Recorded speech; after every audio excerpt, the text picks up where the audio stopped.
Hi guys, so this is week 3 on looking at financial kind of like personal management of money. So we're going to be looking at budgeting this week. Now some of you will probably do this already actually, but we're going to get into the kind of like nitty-gritty of what you do and how you do it.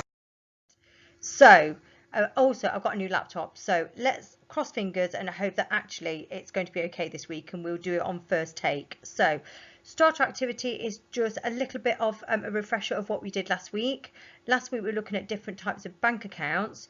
So the starter activity has got 4 questions which add up to 15 marks. So I'm going to give you, I think normally I say a mark a minute, but I'll go back on what I normally say.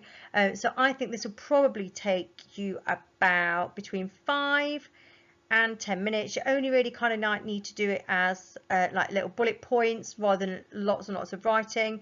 It's just a little bit of a refresher of what you've done last week. So I'll give you kind of like 5 minutes or so and then I'll come back to you. So let me just pause now.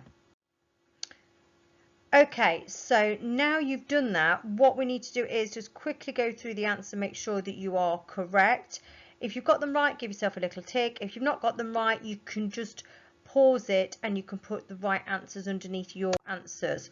So, oh, I can't remember which questions were first actually. Right, okay, so I'll just go through different types of bank accounts. So I don't know whether there's 1, 2, 3 or 4, I can't remember and I can't go back.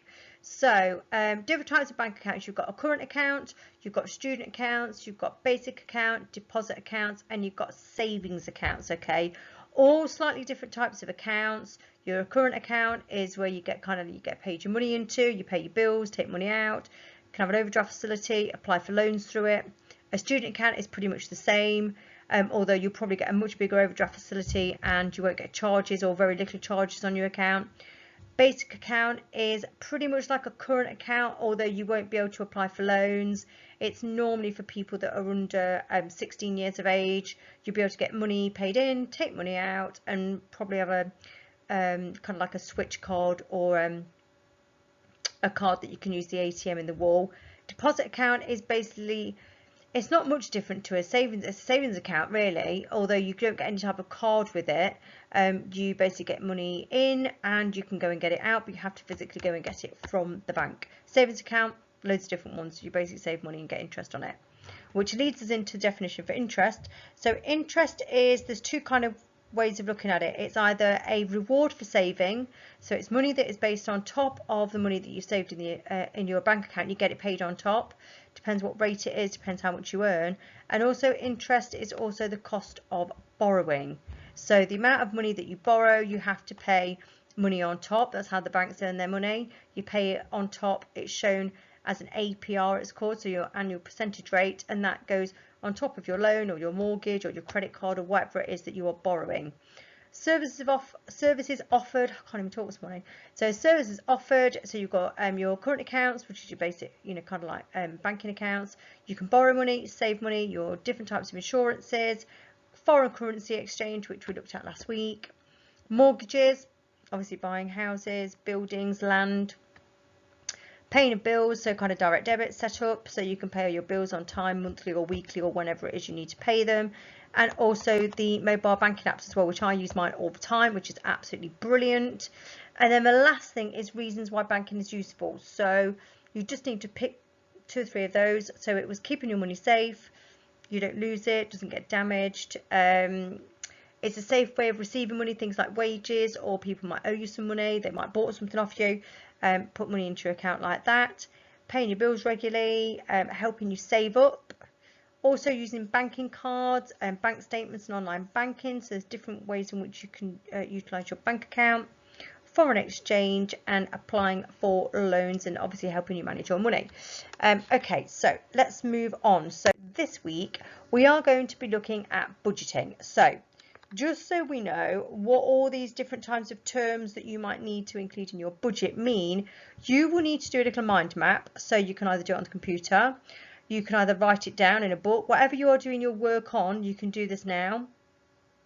And I would suggest you write what you know about each one, and then I would check it and maybe add some more information into it. So this is kind of like a little bit of a, this is what you know, so let's see how much you know straight away, and also a little bit of a research task as well. So I think because there's quite a few, there's 2, 4, 6, 8, there's 10, I think it's probably going to take 10 minutes to do this. So I shall pause this and then come back to you.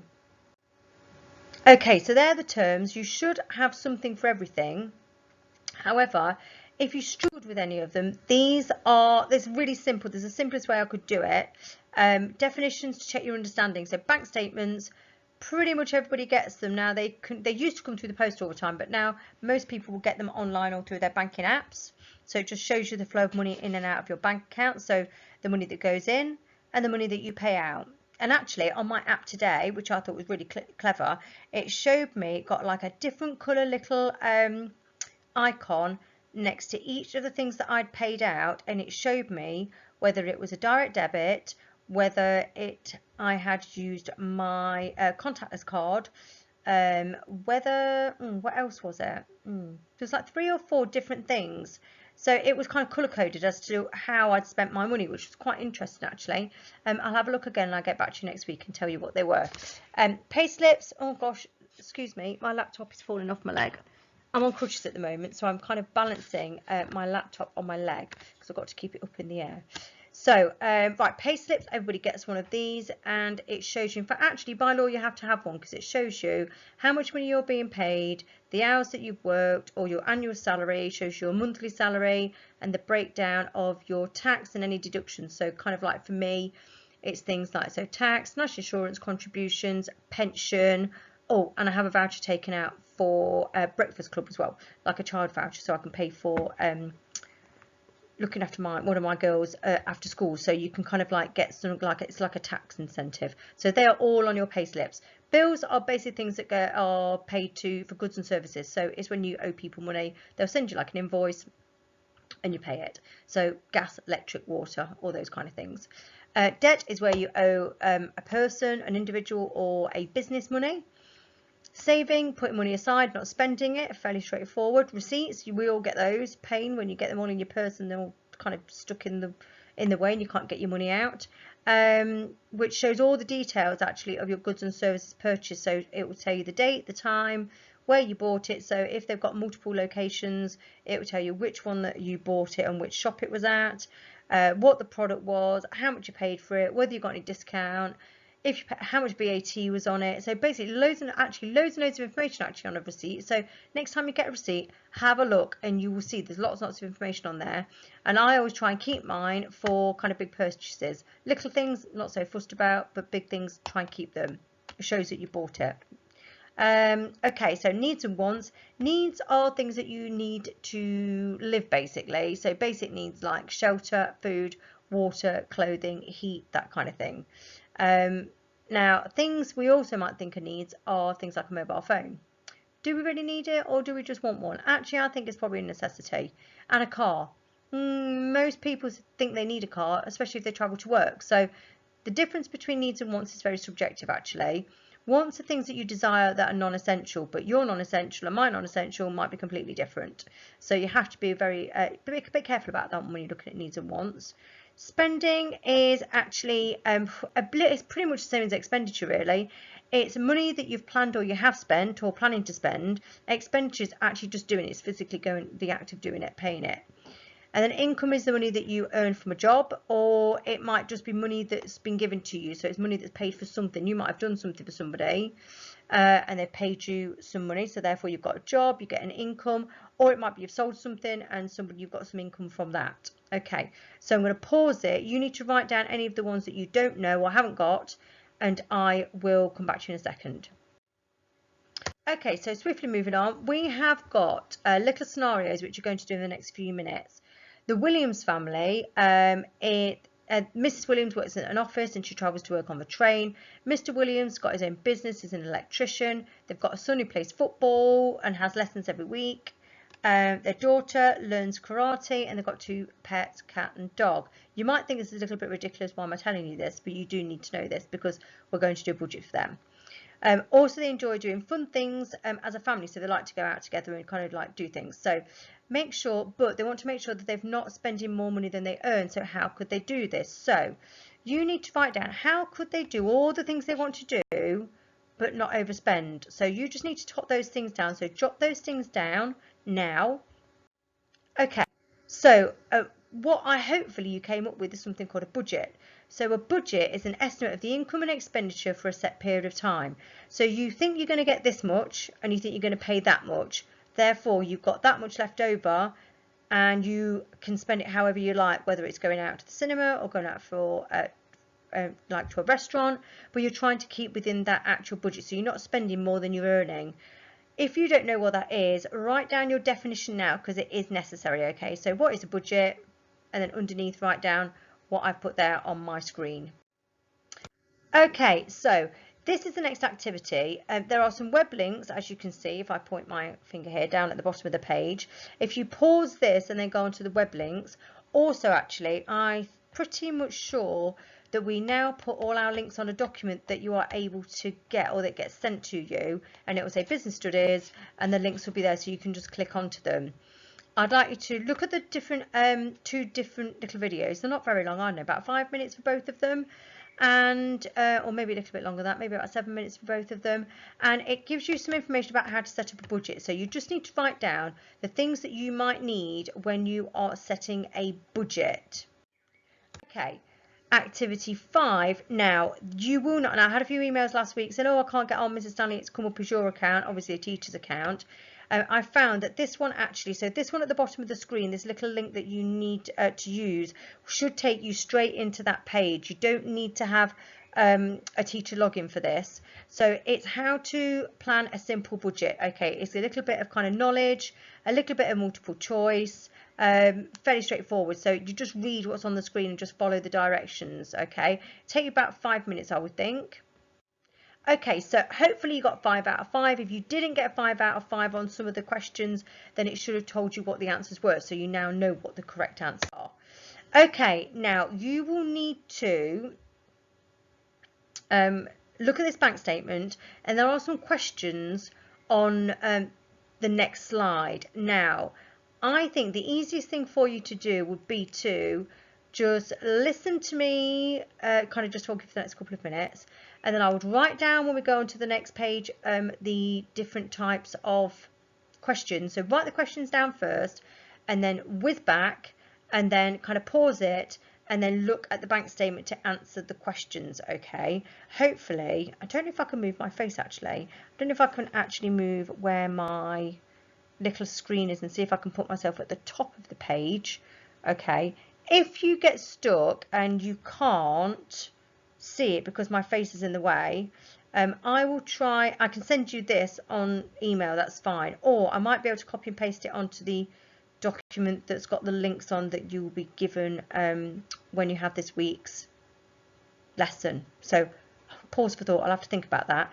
Okay, so going on to the next one, these are the questions I want you to do. Okay, and again, my head is actually in the way, so let me see if I can remember what the actual question is. So who does the bank statement belong to? What was the opening balance in the account? How much money was paid into the account during the period over that statement? So how much money was paid into, you're going to have to add it up. What was the largest withdrawal from the account and when was it taken out? How much money was donated to the children's charity? Sorry, my laptop's moving a little bit. It's wibbling on my knee. How much was paid out in total with direct debits? How much money was withdrawn in cash? And what is the difference between the, I'm assuming it's going to say opening balance and the balance carried forward. So what is the difference between the opening balance and the balance that's carried forward? Okay, so I'm going to pause this and then I'm going to go on to the next, actually I'm going to go on to the next slide. You will need to pause this, write these questions down. I'll see if I can think of some other way of giving this to you as well, just in case you find it difficult to flip between each one. But leave it with me. Okay, so you've got, that's going to take about 10 minutes, I would think, actually. So get on and do that. Okay, so this one is, again, that link there should take you straight to the creating a budget page, actually. You shouldn't need a teacher login at all. It should be fairly straightforward this week. So you click on it and answer questions, and it's to do with the Williams family. So the people that we've looked at, it's to do with them, about their spending and their saving and what they want to do. Okay, so I think that's going to take you about 5 minutes or so. So I'm just going to pause it now. Okay, so that's why I told you needed to know about the Williams family, because it's how much they earn, how much they spend, and what they spend it on. So hopefully you've got that correct when you were creating them a budget. And then the last thing, okay, so there's 3 kind of important things or reasons why it's it's necessary to keep a track of your spending and your saving. So if you just write down 1, 2 and 3 and think of why you think it's important, write those down, and then I will come back to you in about 2 seconds. Okay, so reason number 1, number 2 and number 3. So number 1, you don't go overdrawn and you don't get into debt. Big issue with some people, that you kind of forget what you're spending, and then when you get to look at your bank account you go, oh my gosh, how did I spend all that? I didn't realise. And actually with contactless it's really easy to do. You can see what you overspend on and shop around for better deals. So if you think if you've gone over and you've spent too much money, whether it's clothes or food or whatever it is, you can then maybe look at, actually, well, when I go and do my food shopping or when I go and do my clothes shopping, maybe I need to look at some better deals to reduce my spending. Oh, my thing's wobbling again, sorry. And you have a record, okay, of what you spent. So if you want to do a bit of analysis, so like now when I looked at my mobile app today, it's got all these little coloured dots on. I thought, oh, okay, how much have I spent? And it tells you where I've spent it. I'm probably thinking online shop is probably the biggest one, so I might need to have a little look at that for next month. But really important, okay, that you have a record of what you've spent. Okay, so hopefully budgeting fairly straightforward, really. Shouldn't have too many issues this week about getting onto the links. If you have any problems, then email me. I'll try and email you straight back. I'm pretty much on my email all the time. If I don't hear from you, I hope you keep well, you keep safe, and I will see, well, I won't see you, obviously you see me, but I won't see you. I'll speak to you next week. Bye.